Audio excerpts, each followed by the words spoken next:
மாமனாரு அவங்க அப்பா அம்மாவுக்கு கால் பண்றாங்க. வா, மதியோட மாமனார் கால் பண்றாங்க.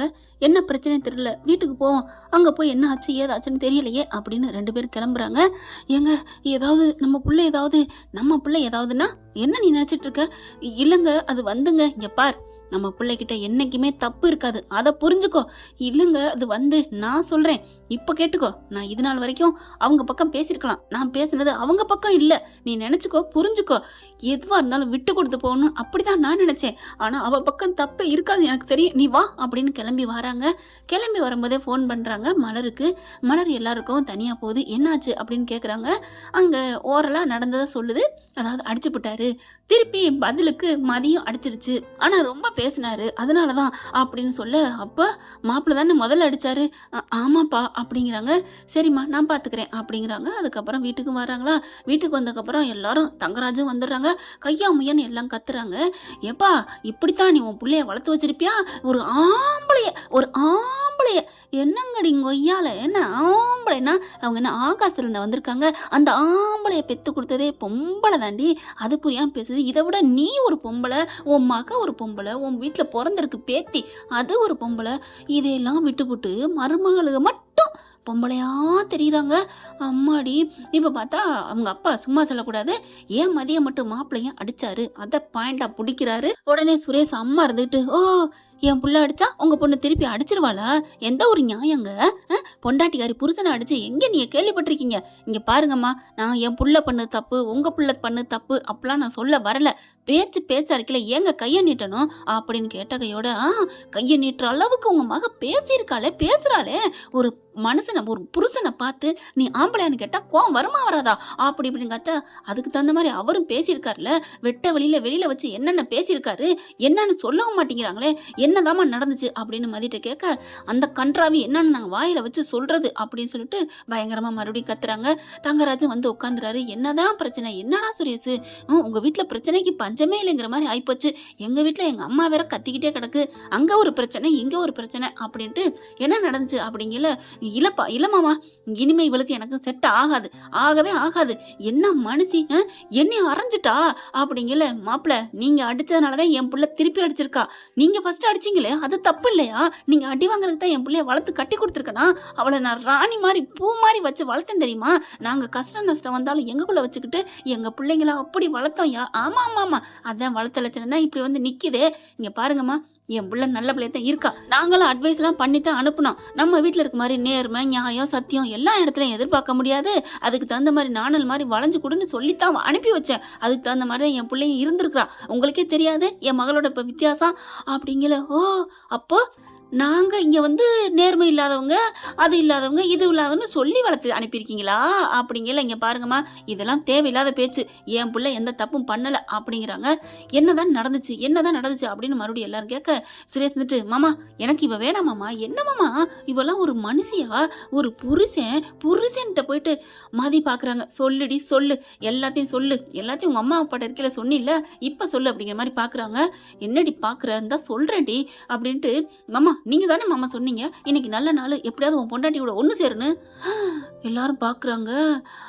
சுரேஷ் பாக்குறாரு. என்ன மாமா அப்படிங்கல. டேய், அதையேண்டா இப்ப இதை சொல்ற? இல்ல மாமா, நான் சொல்லித்தான் தீரணும்.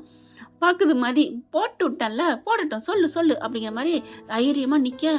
மலர் வருது. மதி, என்ன மதி நடக்குது? சொல்லுவாரு உங்க கொழுந்தனாரு, கேளுங்க அப்படிங்கல.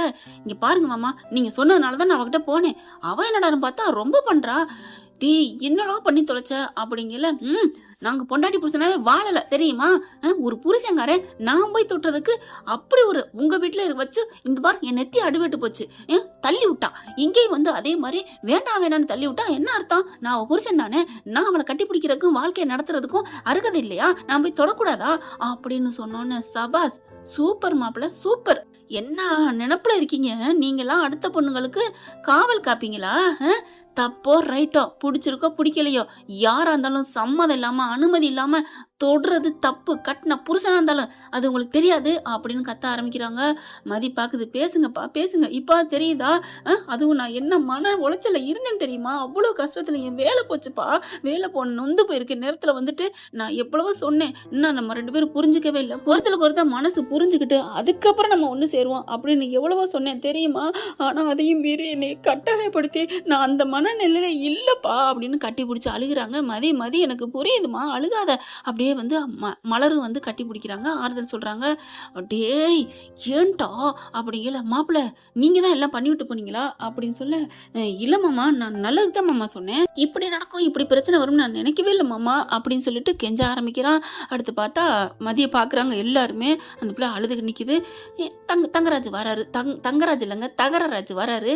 மதி உங்ககிட்ட கொஞ்சம் பேசணும் வாமா அப்படின்னு கூப்பிட, என்ன பேசணும்? இல்ல உங்ககிட்ட ஒரு விஷயம் பேசணும் வா. ஒன்னும் பேச வேணாம், எதா இருந்தாலும் இங்கே வச்சு பேசுங்க. தனியா போய் பேசிட்டு அப்படிமா இப்படிமா போயிட்டு மன்னிப்பு கேளுமா இதை சொல்லுவீங்க தேவையாது? நான் ஒரு போலீஸ் ஸ்டேஷன்ல போய் கம்ப்ளைண்ட் கொடுத்தோம், இன்னும் அதுவும் போலீஸ்காரரா இருந்தும் அடங்கலைன்னா நான் என்ன சொல்றது? உங்களுக்கே மனசாட்சி இல்ல, நீங்க இப்படிதான் சொல்லுவீங்களா அப்படிங்கல. இல்லம்மா அது வந்து அப்படின்னு சொல்லிட்டு, இல்ல நான் இங்கே சொல்றேன் அப்படின்ட்டு, இங்க பாருமா குடும்பம்னா அப்படி இப்படி இருக்கத்தாம செய்யும். அவன் பாவமா, அவன் நீ வந்து பேசவே மாட்டேங்கிற, எதுவுமே அன்பா நெருங்க மாட்டேங்கிற அப்படின்னு என்கிட்ட புலம்புனா.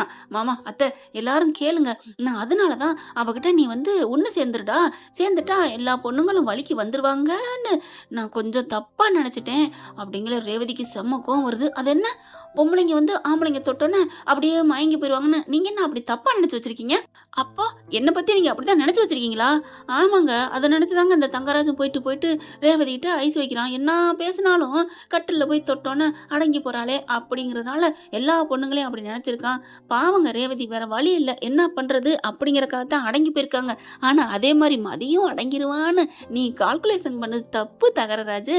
இப்ப சொல்றாங்க, இங்க பாடுறா சுரேஷ் ஏன்டா இப்படி பண்ற, கொஞ்சம் நேக்கு பாக்கா நடந்துக்க வேணாமா அப்படிங்கிறாங்க. பாக்கியராஜ் பாக்குறாரு, என்ன மாமா நீங்க பண்ணி வச்சிருக்கீங்க, என்ன பண்ணி வச்சிருக்கீங்க?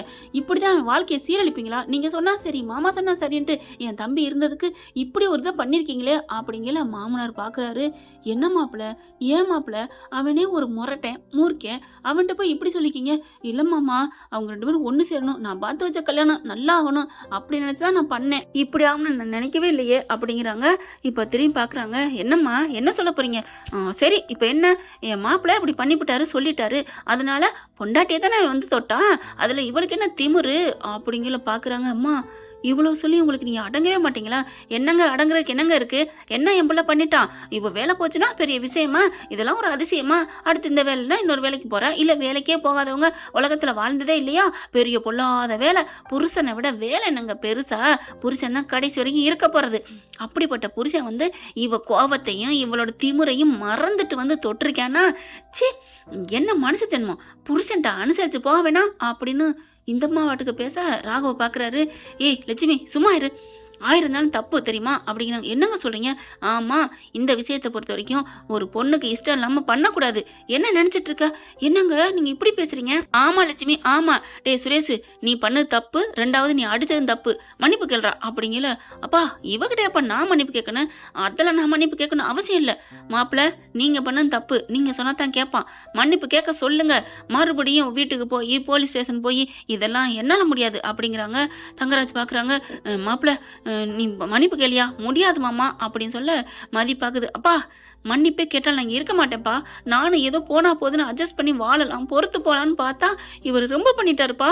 ஐயோ நினைக்க அருவப்பா இருக்கு தெரியுமா? ஒரு 10 பேர் நம்ம பேப்பர்ல பார்த்துருக்கோம், 3rd ரேட் மாதிரி என்னை வந்து ரொம்ப பண்ணிட்டாரு, ஒரு ரேப் பண்ற மாதிரி. எவ்வளவு நான் அழுகிறேன் வேணாங்கிறேன். சே எப்படிப்பா இதெல்லாம் 2 மனசும் புரிஞ்சுக்கிட்டு ஒருத்தருக்கு ஒருத்தர் இந்த மாதிரி விஷயத்த கேவலமா இருந்திருக்கு. அது பண்றதையும் பண்ணிவிட்டு வெளியில வந்து பப்ளிசிட்டி பண்றாரு, என்னை இவ தொட விடலன்ட்டு. இதெல்லாம் அசிங்கமா இல்ல? நான் அந்த அளவுக்கு விரும்பி நல்லா பார்த்து கல்யாணம் பண்ணியிருக்கமா? இல்லை இன்னைக்கு நான் மனசு நல்லாவா இருக்கேன்? என் மனசு நொந்து போயிருக்கேன். இந்த நேரத்தில் பார்த்து அதையும் பண்ணிவிட்டு என்னை அடிச்சுட்டாரு. இனிமேல் இந்த வீட்டில் நான் வாழணும் அவசியமே இல்லைப்பா, வாங்கப்பா நம்ம போவோம் அப்படின்னு கையை பிடிச்சி கூப்பிட மலர் வந்து மதி மதி மதி சொன்னா கேளு, மாமா தான் பேசுறாருல அப்படிங்கல. இங்க பாருமா மதி நான் சொல்றதை கேளுமா, இவன் மன்னிப்பு கேட்க சொல்றேம்மா. இல்ல மாமா என்னை மன்னிச்சிருங்க, இனிமே இவர் கூட நான் வாழ முடியாது. அதுவும் இல்லாம இவர் கேப்பார் பேச்சை கேட்டு நான் ஒரு நிமிஷம் கூட நான் இந்த வீட்டுல நிம்மதியா இருக்க முடியாது. கேப்பார் பேச்சை கேட்டு இவர் சீரழிஞ்சுதான் போவாரு. காலத்துக்கும் இதே பஞ்சாயத்து. எங்க அப்பா அம்மா நிம்மதியா அங்கே கஞ்சி குடிக்கவே முடியாது. நான் கூழ கஞ்சி நான் எங்க அப்பா அம்மா வீட்டுல இருந்து கஞ்சி குடிச்சுக்கிறேன். அக்கா என்ன மன்னிச்சிருங்க, எல்லாரும் என்ன மன்னிச்சிருங்க அப்படின்னு சொல்லிட்டு கிளம்ப, போடி நீ எனக்கு தேவையில்லடி அப்படிங்கிறாங்க. அப்படியே பாக்குறாரு. தேவையில்லை நான் சொல்றேன், இருடா மவனே அப்படின்ட்டு கிளம்புறாங்க. பார்த்தா மாமியார் பாக்குது. டேய் என்னடா பண்ணி வச்சிருக்கிற, இப்போ வாட்டுக்கு போலீஸ் ஸ்டேஷன் போயிட்டா என்னடா பண்றது? உடனே மலர் என்ன பண்றாங்க, அத்தை கண்டிப்பா அவ போவா அத்தை. உங்க புள்ள சுரேஷும் சும்மா இருக்க மாட்டாரு. நீ என்ன பெரிய இவளாடி, பெரிய அழகியாடி, நீ எவ்வளவு அப்படி இப்படின்னு ஏதாவது பேச கோபம் வந்துடும். உடனே போயிட்டு சுரேஷுக்கு மேல கம்ப்ளைண்ட் கொடுக்கறதுக்கு சுரேஷ் இடத்துக்கு இப்ப போக மாட்டா.